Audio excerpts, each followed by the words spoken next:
आज हम सीखेंगे पोषण के बारे में।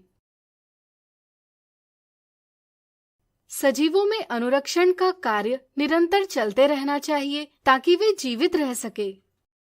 इस कार्य के लिए विभिन्न प्रक्रियाएं या प्रक्रम जैसे पोषण, श्वसन, वहन, उत्सर्जन सामूहिक रूप से कार्य करती है। ऐसे प्रक्रम जो सामूहिक रूप से अनुरक्षण का कार्य करते हैं जैव प्रक्रम यानी लाइफ प्रोसेसेस कहलाते हैं।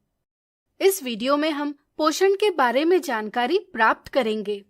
सजीवों को विभिन्न कार्यों को करने के लिए तथा जीवन का अनुरक्षण करने वाले आवश्यक प्रक्रमों के लिए ऊर्जा की आवश्यकता होती है। इसी के साथ शरीर की वृद्धि के लिए विभिन्न पदार्थों की आवश्यकता भी होती है। सजीव ऊर्जा और पदार्थों को भोजन से प्राप्त करते हैं।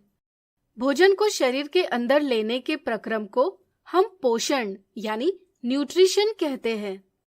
भोजन ग्रहण करने की विधि के आधार पर पोषण के दो प्रकार है, स्वपोषी पोषण यानी ऑटोट्रॉफिक न्यूट्रिशन और विषमपोषी पोषण यानी हेटेरोट्रॉफिक न्यूट्रिशन। सृष्टि में कई ऐसे जीव हैं जैसे हरे पौधे, शैवाल और कुछ जीवाणु अपना भोजन खुद बनाते हैं। इन्हें स्वपोषी जीव कहते हैं तथा इनकी पोषण पद्धति को स्वपोषी पोषण कहते हैं। अन्य जीव जैसे मनुष्य, गाय, शेर अपने भोजन के लिए दूसरे जीवों पर निर्भर होते हैं। इन्हें विषमपोषी जीव कहते हैं तथा इनकी पोषण पद्धति विषमपोषी पोषण कहलाती है। वे जटिल पदार्थों को ग्रहण करते हैं तथा इन्हें विभिन्न जैव उत्प्रेरकों एंजाइम की सहायता से सरल पदार्थों में खंडित करते हैं और पोषण प्राप्त करते हैं। चलिए स्वपोषी पोषण को विस्तार से समझें। स्वपोषी पोषण में जीव प्रकाश संश्लेषण यानी फोटोसिंथेसिस के प्रक्रम से अपना भोजन खुद बनाते हैं। वह प्रक्रम जिसमें जीव पर्यावरण से कार्बन डाइऑक्साइड और जल लेते हैं तथा क्लोरोफिल और सूर्य के प्रकाश की सहायता से इन्हें कार्बोहाइड्रेट में परिवर्तित करते हैं, प्रकाश संश्लेषण कहलाता है। कार्बोहाइड्रेट से वे अपनी ऊर्जा की आवश्यकता प्राप्त करते हैं। प्रकाश संश्लेषण की प्रक्रिया को इस रूप में भी दर्शाया जाता है। प्रकाश संश्लेषण के लिए कार्बन डाइऑक्साइड, पानी, क्लोरोफिल और सूर्य का प्रकाश आवश्यक होते हैं। चलिए इसकी विधि समझें। पत्ती की सतह पर सूक्ष्म छिद्र होते हैं जिन्हें हम रंध्र यानी स्टोमेटा कहते हैं। रंध्र गैसों का आदान प्रदान करते हैं। इनकी सहायता से कार्बन डाइऑक्साइड वायु से लिया जाता है तथा ऑक्सीजन वायु में छोड़ा जाता है। इसी तरह पेड़ की जड़ें मिट्टी से पानी प्राप्त करती है तथा इन्हें ऊपर की ओर भेजती है ताकि पानी की आवश्यकता की पूर्ति की जा सके। हरी पत्तियों में क्लोरोप्लास्ट होते हैं जिनमें रंग द्रव्य यानी पिगमेंट क्लोरोफिल होता है। प्रकाश संश्लेषण के दौरान क्लोरोफिल प्रकाश ऊर्जा को अवशोषित यानी एब्जॉर्ब करता है। विभिन्न क्रियाओं से प्रकाश ऊर्जा का रासायनिक ऊर्जा में रूपांतरण होता है। इसी तरह जल अणुओं का हाइड्रोजन और ऑक्सीजन में अपघटन यानी स्प्लिटिंग होता है।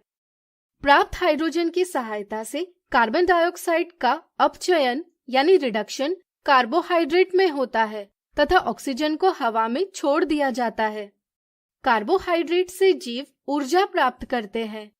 कार्बोहाइड्रेट को मंड यानी स्टार्च के रूप में पत्तों में या विभिन्न भागों में इकट्ठा किया जाता है। ऊर्जा के साथ साथ स्वपोषी जीवों को अन्य कच्ची सामग्री की भी आवश्यकता होती है ताकि वे अपने शरीर का अनुरक्षण कर सके, जैसे नाइट्रोजन, फास्फोरस, मैग्नीशियम, लोहा और अन्य पदार्थ। वे इन्हें मिट्टी से प्राप्त होते हैं। रंध्र छिद्रों से जल वाष्प यानी वाटर वेपर के रूप में जल की पर्याप्त मात्रा में हानि हो सकती है। इसे रोकने के लिए रंध्र छिद्रों के आसपास द्वार कोशिकाएं यानी गार्ड सेल्स होती है जो छिद्रों को बंद करने और खोलने का कार्य करती है। जब जल द्वार कोशिकाओं के अंदर जाता है तब वे फूल जाती है और रंध्र के छिद्र खुल जाते हैं। इसी तरह जब जल द्वार कोशिकाओं के बाहर आता है तब वे सिकुड़ जाती है और रंध्र के छिद्र बंद हो जाते हैं। अब चलिए विषमपोषी पोषण को विस्तार से समझें। स्वपोषी जीवों द्वारा बनाए गए भोजन पर ही विषमपोषी जीव निर्भर करते हैं। भोजन के स्वरूप, उपलब्धता तथा भोजन ग्रहण करने के ढंग पर विभिन्न विषमपोषी जीवों के पोषण की विधि भिन्न हो सकती है। उदाहरण के लिए कुछ विषमपोषी जीव जैसे ईस्ट, मशरूम और फफूंदी भोजन का विघटन अपने शरीर के बाहर करते हैं और उसके बाद उसका अवशोषण करते हैं, जबकि अन्य जीव भोज्य पदार्थों का अंतर्ग्रहण करते हैं जिसका पाचन शरीर के अंदर होता है। शाकाहारी जीवों में भोजन अचल है, जबकि मांसाहारी जीवों का भोजन गतिशील है। शाकाहारी भोजन जैसे सेल्यूलोज पचाने के लिए गाय जैसे जीवों में लंबी क्षुद्रांत यानी स्मॉल इंटेस्टाइन होती है, जबकि मांस का पाचन सरल है, इसलिए बाघ जैसे जीवों में क्षुद्रांत छोटी होती है। कुछ जीव मरे हुए जीवों से अपना पोषण प्राप्त करते हैं, जबकि कुछ जीव जीवित पशुओं से अपना भोजन प्राप्त करते हैं। एक कोशिक जीवों यानी सिंगल सेल्ड ऑर्गेनिजम्स में भोजन उनकी संपूर्ण सतह से लिया जाता है, जबकि बहुकोशिक जीवों यानी मल्टीसेलुलर ऑर्गेनिजम्स में एक उन्नत प्रणाली होती है। चलिए अमीबा के भोजन ग्रहण की पद्धति को समझें। जैसे कि एक कोशिक जीवों में भोजन उनकी संपूर्ण सतह से लिया जाता है, अमीबा अपनी कोशिकीय सतह से उंगली जैसे अस्थायी प्रवर्ध से भोजन के कणों को घेर लेते हैं। इन प्रवर्धों को पदाभ या कूटपाद यानी सूडोपोडिया कहा जाता है। इसके बाद सारे प्रवर्ध संगलित यानी फ्यूज होकर खाद्य रिक्तिका यानी फूड वैक्यूल बनाते हैं। इसके अंदर भोजन का विघटन सरल पदार्थों में किया जाता है। बचे हुए अपच पदार्थ कोशिका की सतह की ओर गति करते हैं और शरीर से निष्कासित कर दिए जाते हैं। चलिए अब देखते हैं कि मनुष्य में पोषण का प्रक्रम किस प्रकार से होता है। मनुष्य में भोजन ग्रहण करने के लिए मुंह से लेकर गुदा तक एक विस्तारित लंबी नली है, जिसे हम आहार नाल यानी एलिमेंट्री कैनाल कहते हैं। आहार नाल का सबसे पहला हिस्सा मुंह है। मुंह यानी माउथ में भोजन को दांतों द्वारा चबाकर छोटे छोटे कणों में बदल दिया जाता है। चबाने के दौरान पेशीय जिह्वा यानी मस्कुलर टंग भोजन को लाला ग्रंथि यानी सलाइवरी ग्लैंड से निकलने वाली लार यानी सलाइवा के साथ मिलाती है। लार से भोजन गीला होता है, जिससे भोजन को आगे सरकने में आसानी होती है। लार में स्थित एंजाइम लार एमिलेज यानी सलाइवरी एमिलेज मंड यानी स्टार्च जटिल अणु को सरल शर्करा यानी शुगर में खंडित करता है। इसके बाद ईसोफेगस भोजन को मुंह से आमाशय यानी स्टमक तक पहुंचाता है। भोजन के आने पर आमाशय फैल जाता है। आमाशय की भित्ति में जठर ग्रंथियां यानी गैस्ट्रिक ग्लैंड्स होती है। ये ग्रंथियां हाइड्रोक्लोरिक अम्ल, प्रोटीन पाचक एंजाइम पेप्सिन और श्लेष्मा यानी म्यूकस का स्त्रावण यानी सिक्रीशन करते हैं।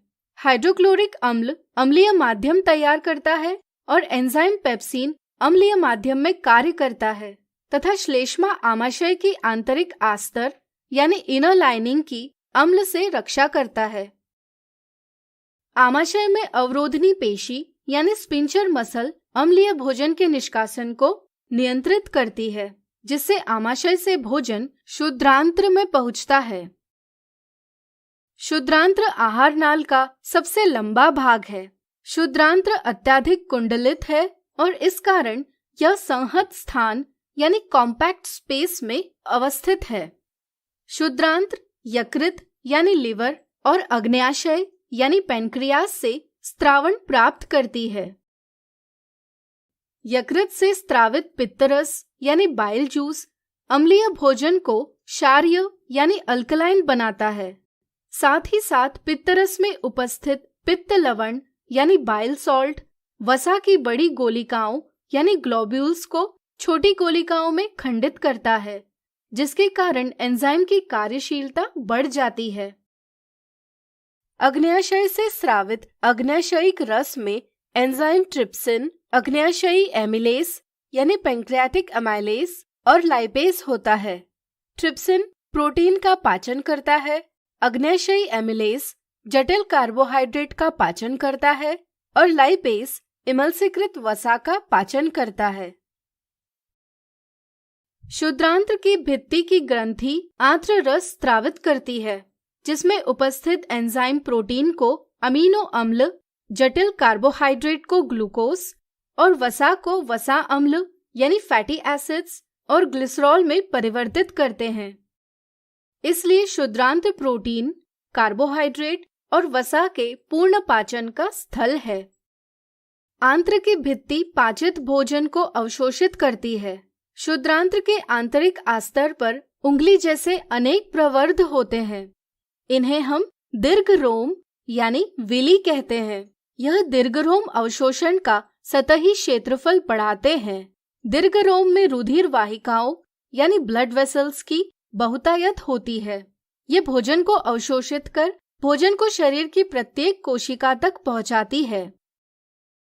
इसके बाद अपचा भोजन बृहदांत्र यानी लार्ज इंटेस्टाइन में प्रवेश करता है। यहाँ उपस्थित दीर्घरोम अपचे पदार्थ से पानी का अवशोषण करते हैं।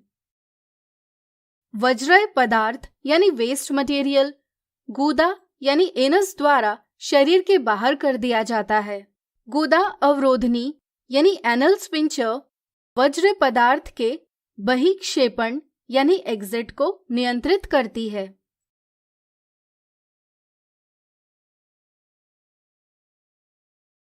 तो आज हमने सीखा पोषण क्या है तथा पोषण के विभिन्न प्रकार कौन से हैं।